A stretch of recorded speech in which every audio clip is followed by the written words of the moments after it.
يعني عشان هي بنت تتظلم بالشكل ده، اخويا ياكل حقها وياخد ميراثها ويرميها في الشارع؟ فين الرجولة وفين الدين في الكلام ده؟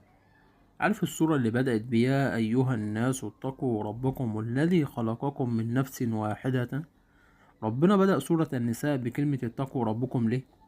لأن الظلم بيبدأ لما بننسى إننا كلنا من نفس واحدة، وإن ربنا شايف وعارف ومحاسب. طب ليه سمت النساء؟ سمتش الرجال او الاسرة؟ ليه النساء يعني؟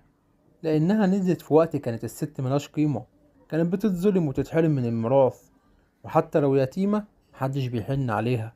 فربنا سمى الصورة باسمها كأن القرآن بيقول أنا اللي هدافع عنها. تعال أحكي لك قصة من أيام الجاهلية. كان في راجل مات أخوه وساب بنات. الراجل خد الأرض والمال وقال الست ما تورثش، ما تركبش خيل وما تحاربش. فربنا نزل آيات الميراث وقسمها بنفسه: يوصيكم الله في أولادكم للذكر مثل حظ الأنثيين. يعني ربنا بنفسه اللي قال مين ياخد ايه؟ الناس بتظلم وتقول احنا اضرب مصلحتهم. وفي آية مرعبة، اسمع دي: إن الذين يأكلون أموال اليتامى ظلما إنما يأكلون في بطونهم نارا، نار في بطونهم. يعني مال الظلم بيبقى جحيم يوم القيامة. طب ولو انا ورثت اختي فقيرة، ينفع اديها اكتر من نصيبها؟ لو برضاك يبقى صدقة، ولو مش من حقك يبقى رد مظالم.